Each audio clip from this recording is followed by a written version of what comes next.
Welcome back to the State of Streaming podcast. I'm your host, Tim Rowe, and this week you'll be hearing a very special replay of the webinar that we did with Reelgood. We talk exclusively about how content moves from streaming portfolio to streaming portfolio, but we distill that down to what it means for you, the advertiser, how attention follows content, how money follows attention, and what to do with those insights. So if you want to understand better not only your buyer's journey, but where your audience is and how they move and what they're watching, this is a replay you won't want to miss. Enjoy. What we're going to learn about today. I want to give them a high-level teaser. Yeah, we have a canonical data set of every movie and show, where that content is available right now, where it's been before. And with that, you can do some interesting insights of looking at how your competitors' catalogs evolving. You're looking at a specific title, seeing, its history, where it's been, how that affects performance, and some sort of hidden gems that can be found in terms of catalogs, content that can be licensed that maybe are sitting in the market you don't know about. And what stood out to us at State of Streaming about your data is how really it tells a user journey story. So we started publishing our Unified Streaming Power Index. We did a Q1 release, and now we're on a monthly cadence. So we're working on May's release, and we've been working together behind the scenes on establishing a popularity score, but essentially a way for us to directionally measure how are titles moving between apps and how are the eyeballs, how are the users following the content. So I'm really excited to dive into the data, some of the use cases. I think we've got a pretty cool group that's going to be joining us here today, and maybe we can tease out a few specific use cases. But David, if you're ready, I'm ready. We'll bring the deck up and we'll rock. Let's do it. Let's do it. All right. Streaming by the numbers. Tell us what it means. Basically, I think, we see that there's a lot of huge amounts of money spent in this industry, in the streaming industry, around, building out catalogs, deciding the strategy for those catalogs, even, huge titles you hear about, like Friends being licensed for, I think it's like around half $1 billion. Crazy. So huge amounts of money flying around, and kind of what we've found the industry finds helpful with our data is using that data to help inform those decisions instead of sort of gut-driven decisions, having hard data and facts to kind of base some of those, massive spends on. Because they're huge decisions. Like, what's the catalog I'm going to have? What's the mix? My audience? Like, we're distilling it down today to just the content, but these are huge business decisions to be made. So yeah, let's peel it back. Let's take a look at some of the data. Cool. So quick background on us. A lot of people, especially in the US, know us for a consumer app, which is reelgood.com. We have an app for phones as well. When we were building that, we needed the data to power that. We started as Grace Note customers. We tried other existing data vendors, didn't find nearly the level of quality that we needed in terms of timeliness. Like if something comes to a streaming service or leaves, we needed that to be accurate. We needed no duplicates. We needed clean metadata, because anything other than that, our users would churn. So long story short, we built our own. We spent, years and tens of millions of dollars building out a machine learning model to build this data set for us. And then we had that for our product. And then shortly after that, we kind of fell into the data licensing business. Google was one of the first that approached us, and they were running into the same problem. They use our data now across a lot of their products. We power consumer tech companies for a long time, and we've had a growing vertical in the media space where they find the same data set useful for some of the stuff that you mentioned at the top. Yeah, that's why it gets me so excited, because you're coming at this from a totally different lens. So it's really like first of its kind for us to get to unpack it a little bit. So this piece really interests me, which is your ability to take maybe paint the picture for us of what a single piece of content looks like across the streaming universe and why the Reelgood Universal ID exists and why it's important to this whole story. Totally. So one important caveat is we don't push our ID on anyone. We are very much of the opinion, you should stick with us because the data is good and you're happy. You shouldn't be stuck with us to our ID. So we do have a universal ID that's more, if anything, representative of the canonical entry that we have. We're the single entry across the whole globe for any given title with everything mapped accurately to it. So the example I give is there may be a movie that's on Disney, Netflix, and Prime. They all have a completely different ID for it. And then you would think, oh, well, you could just match on the title and some of the metadata. But you'd be shocked at how frequently they'll have a different runtime or a different release year or a different cast for the same movie. So you need a way to match those two together. And historically, this industry has done it with just thousands of people manually matching and entering data. What our ML model does is it does the work of like 10,000 people effectively in real time, where it can accurately look at the metadata and with a high level of confidence say, yes, this is the same. I'm going to map this together. No, this is a different title, and I'm going to create a new entry for it. So that's kind of like the high level, and it's obviously running in real time throughout the day, matching together like hundreds of catalogs from hundreds of streaming services. And I know that the slide's coming up, but yeah, and maybe it is the next slide. Like, how big is the content universe? And then let's see if I have that on here. But yeah, it's all of those variations times a multiple of. I mean, I think like our starting data set, like people always, how do you get the data? And we're like, that's the easy part. Getting the data is easy. It's mapping it all together. That's the hard part. So like our system starts with about 50 million individual titles according to it. Our system then maps that down to, as you can see, about 4 million here. So it matches them all together to that. So that's, I'd say it's like, there's a, this is including episodes, but there's definitely in the hundreds of thousands of movies, hundreds of thousands of shows. And then like, once you get into episodes, that's when you get into like the millions figure. All right. Yeah. Thank you. Yeah. Should we jump into Let's do it. Overview? All right. 3 acts today. The hidden act is part 1, and then we've got 2 behind it. Exactly. Yeah. So one thing, a lot of this is just as we poked at our data, as we're kind of taking this, as the media vertical is growing quickly for us, taking that lens to our data set. And we've admittedly stumbled into some pretty interesting figures around the market. So one is, going into it, I kind of thought, okay, well, if you license, if you're just the average person, you subscribe to the top 8 streaming services, you're kind of covered. Like, you should have everything. And I was pretty shocked to find is actually you only have about 12% of, this is looking at movies, but for movies, you only have about 12% of movies that exist. The other 88%, is sitting kind of out of view. And where those are sitting, well, first off, at a metric standpoint, so it's about 33,000, again, deduped titles across the major streaming services, but then about almost 250,000 sitting outside of that. And I think sitting in that pile is a lot of, potential sort of like needles in the haystack for companies to go access and find and bring to their catalog and make them unique compared to their competitors. But you also see in that, like right now, where that content lives. So it's across, some of the AVODs. Obviously, TVOD kind of covers everything, no surprise. But a big chunk of that is also just international content, which we're seeing some of the streaming services, start to do a better job of finding these like things that have performed super well in other markets.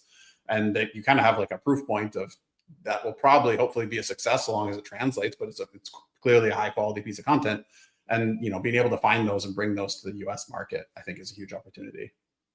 And there's even some overlap with titles between these. No? Yes. Yeah. So that 30, that's why I say sort of like that 33K, let's take that. Like, that's deduped. Like, there'll definitely be some overlap. We've seen over time as the streaming markets evolved, if you look at the data, like the Venn diagram almost bubbles have sort of like move farther and farther away from each other, in terms of like the overlap between them is getting less and less so. Okay. I think in the earlier days, there's definitely more, but now I think, exclusive content, and you're seeing even the companies that license the content out are starting to sort of pull more of it. If they have their own streaming service, kind of keeping more of that content closer to the vest. Very cool. Yeah. So one of the other trends that we've seen, which I think has come as no surprise, but as I've seen this industry change over time, I think in the early days, AVOD was looked at this weird sort of like cousin of the industry that people didn't take too seriously. And I think there was a big misunderstanding amongst a lot of people in the industry. They thought that consumers come to streaming because there's no ads, and that was like the big innovation. But I always kind of thought like, no, I think it's just the fact that it's on demand. Like, that's huge. The fact you don't have to wait for 8 p.m. to watch something. Yeah, it's just the fact whenever you want, you can go watch something. So it kind of had this cognitive dissonance, and then it was kind of as we've seen recently, where like now AVOD is ubiquitous, and like all the major services have their own advertising tier. I think that this graph comes as no surprise. What this is looking at is the time that it's taken for content that's been on SVOD and then later gone to AVOD. The time for it to do that has significantly gone down over the past 5 years, where AVOD is now like part of the playbook, I think, of licensing teams. So it's gone, and there's also, again, there's like more buyers. There's more demand for that content too. So no surprise this has gone down. But yeah, I mean, it used to take on average, or a median, I should say, 6 months for content to go to AVOD. Now you're seeing it go in about 2.5 months. It's interesting to think about this in like the theatrical release sense. And the time it used to take to go to VHS and then to DVD and to Blu-ray and now to SVOD, AVOD. Like the conversation is kind of the same. It's just continuing to evolve. I saw Project Hail Mary, which we talked about on a webinar similar to this just a couple weeks ago, is now, I think it's on TVOD. I think you can stream it now. So I saw it a couple days ago. Super fast.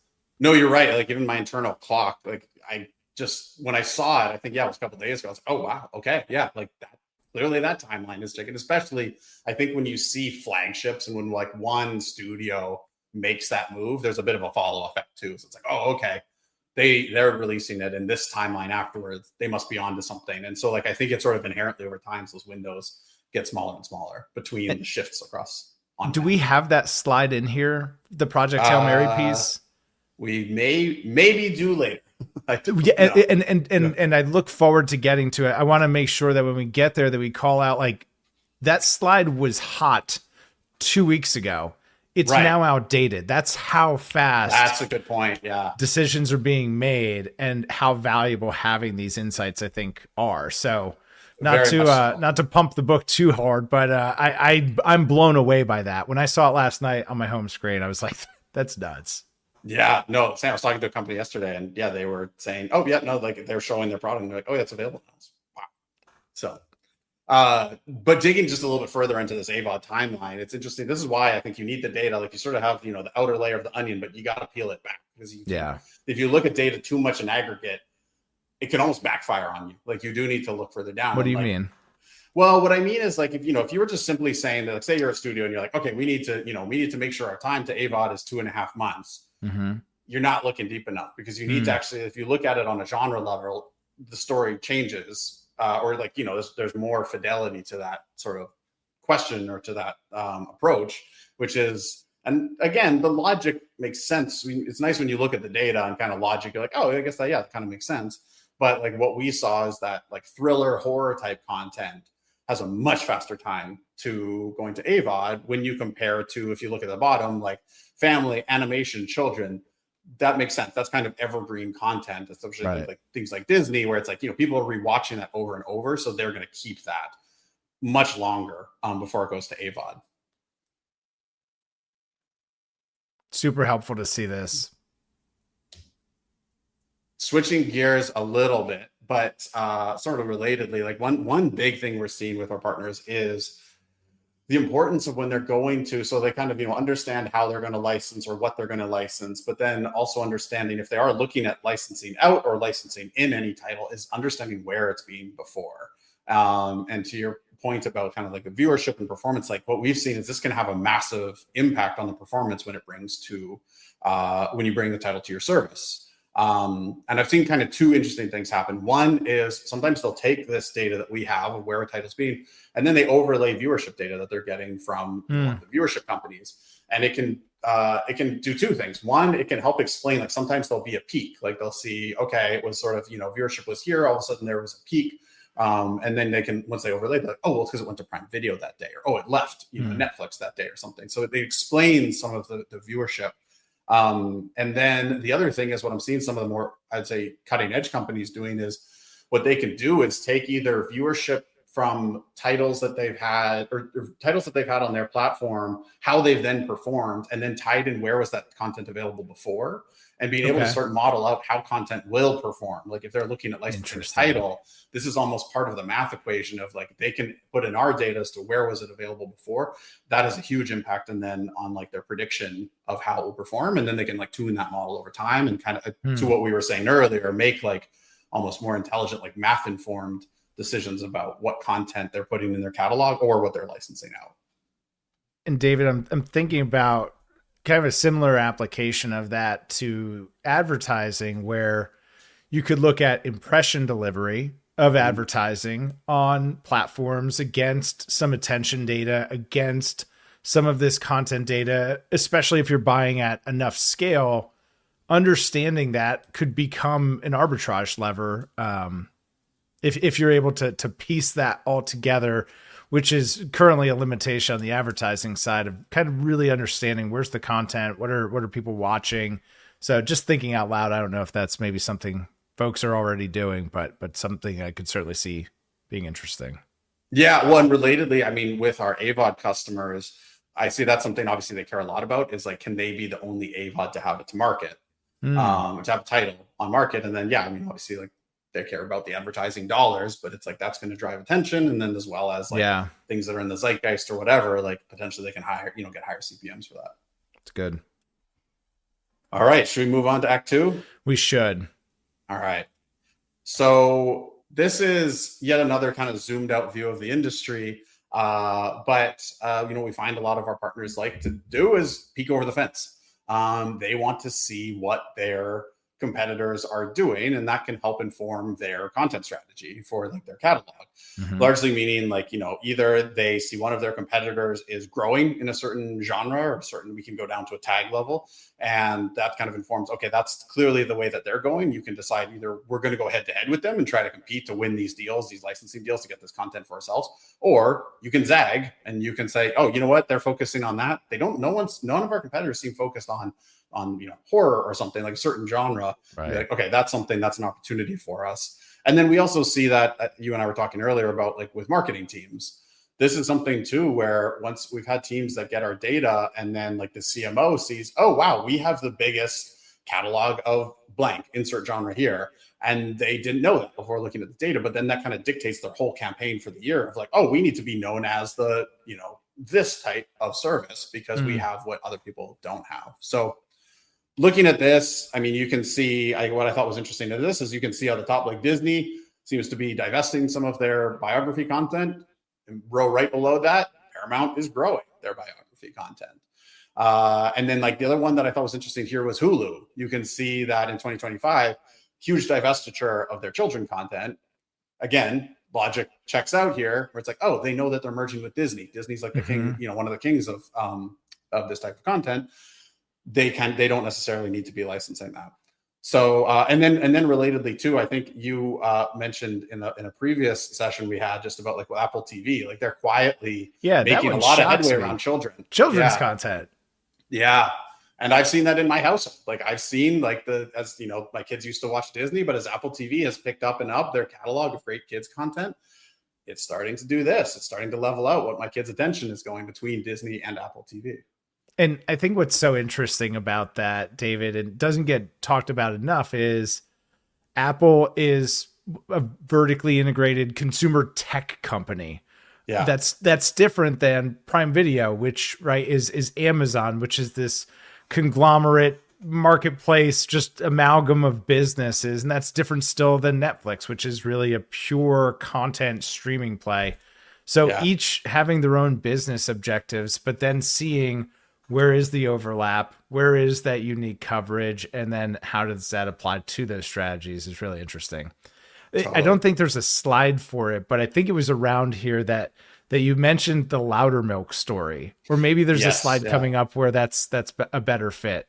Do you want to tease that out?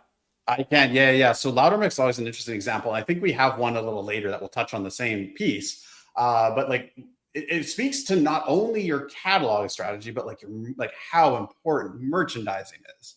So Prime Video had the show called Loudermilk, filmed in my hometown of Vancouver. Funnily enough, filmed in my best friend's dad's record shop growing up. Crazy. I saw it on TV. And I was like, no way. I know that place. Yeah, it was Ben Fritz's dad's record store. But anyway, it was on Prime. When it was on Prime, we have a popularity score based on a few million users every month in the US. It was about the 800th most popular title that we were seeing. Okay. Then again, looking back at kind of like this type of graph, it went to Netflix and we did the same thing. We overlaid it with the availability and we saw, how did it jump to 8th most popular in the US? It went to Netflix. Wow. Netflix simply like merchandised that content. Like they just sort of their algorithm or something or whatever, kudos to them. They surfaced it. And it became like, there was a lot of articles at the time. It became this like huge show in the zeitgeist. And the show was, I think, like 10 or 12 years old at this point. So I always think interesting. Right? I think of that as a good example of it's not just your catalog. Like if you license something amazing and you shove it in the basement and don't tell anyone about it, like, how much good did that really do you? But it's like picking the content and then surfacing the content to your audience. And if you know your audience and you know what content has performed well historically, and if you know what other apps and streaming platforms are doing, then you can really carve out your piece of the market. But it's having that layer altogether. We've got a great question. What's up, Tommy? Good to see you. We've got a question here from Tommy that says Netflix, Paramount, and Amazon have made massive investment into kids. At their 2026 upfronts, Paramount announced a partnership. Awesome, to create an Elephant and Piggy show with a pigeon show coming. We've got breaking news from the chat. Thank you, Tommy. I'm excited about my kids love that, so I'm stoked on that. That'll be fun. That actually, I kind of want to go now and pull some of like the Q1 through now data for this year. Like this is last year, but I kind of want to see how that will evolve. But that's interesting. They're making, I mean, to me, like I think as streaming services care a lot about churn, kids content is such like an easy win because it's like, if you get your kid hooked on a show, they're going to rewatch it tons of time. Like you're not going to cancel that. That's why the Oreos are on the bottom shelf. Like, yeah, make the parents' life easy, and there's a lot of goodwill that can come with that. Yeah, thank you for that comment. That's really interesting. That's really cool to hear. Yes. One other thing, we're languishing on this slide, but there's one other thing that I want to point out here, which is like a shout out to Netflix for science fiction. I think that was a smart move to build up that catalog. Again, if services can look ahead, like we had Artemis this year, we had Project Hail Mary coming out. Like there's a lot of stuff around science fiction. We do see like when those zeitgeist cultural events happen, this content, huge spikes in viewership, which is something we'll touch on a little bit later. But it's another thing I just recommend, like looking at what's coming and seeing what related content you can license. You know what, Nick, if you could bring Tommy's comment back up, I think that couples really well with it. Across many of the upfront studios spoke a lot about live events, franchises, big investments into creators. That's that what else can I do activation piece. Like, yeah, cool, we get it. The content piece, got it. That's on screen. And arguably it's the least valuable, right? My $6.99 a subscription, that's just one business line. How can we create value beyond that? Great point, Tommy. Maybe, Tommy, to your point, maybe that's a good time to just poke at this one. Oh, yeah. This is one of my favorites. This was about the Squid Games challenge and then Squid Games show. Can you, talk us through this? Yeah. So, like, to the point about creators, we're definitely seeing that too. We actually, this graph was made for one of our customers who works with the biggest YouTube creators and is trying to help see how does this content do on the streaming services. How should they approach, which streaming service should they approach, with these creators with content? I think there's a lot of cool stuff happening there. I heard one example from them. They had this massive creator. They had the streaming service had a flagship title that like dropped, something happened and it dropped. And they were kind of like, oh crap, that was they lost access, and it was like part of their next quarter big releases. They lost access. They went to one of these pretty famous YouTube creators and they were like, we need a show like now.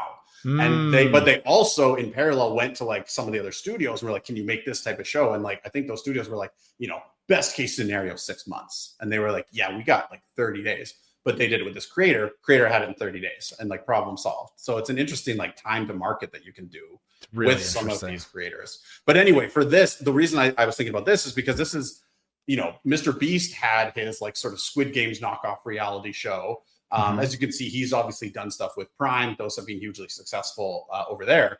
Netflix kind of did their own version of that, of sort of creator style reality spin-off of Squid Games, very similar to the Mr. Beast one. And we were looking at the popularity score for it and saw like this interesting halo effect between the Squid Games main show and the spin-off. So if you look first, when this spin-off show or reality show came out, it was the second most popular title. So, okay, first off, a top performer there. People viewed it. You can see it kind of fell off. What was so interesting to me when we looked at the data is if you look at this one that says 22nd, that was not season 2 of the reality show. That was season 2 of the main Squid Games launched. And then it caused this huge halo effect to cause the spin-off to shoot way back up. Then, people watched it, fell back down. Then season 3 of Squid Games, the main show, came out, another huge spike. And the last spike on the right here is actually when they released season 2 of the reality show. So it was really cool to see this ping pong effect of, if you can do creator-led content or reality type content or spin-off type content of some of your flagship top performers, like you really get this like doubling down on your investment. Yeah, I think that's just a really strong confidence indicator that, hey, this works and this is a way for us to maybe cover some gaps, but really extend the shelf life of the investments we're already making. How do we just keep these things printing over and over and over again? Yeah. Okay. I'll hop back and fly through. I'm just doing a time check. I know we got a few minutes here. It's So I'll good, fly Tommy. through. NBCU spent $1 billion for Taylor Sheridan. Studios want franchises and universes. Teach us about that, David. Good setup. Yeah, honestly, you can cue this Really, up really slide better for perfect. me. Yeah, exactly to that point. What we saw when we looked at the different catalogs of the different streamers and their TV show catalogs, as you can see, some of like the Paramounts and the Peacocks, they especially have like, these big legacy catalogs, but you can see that like for Paramount, 12% of their catalog are shows that have over 7 seasons.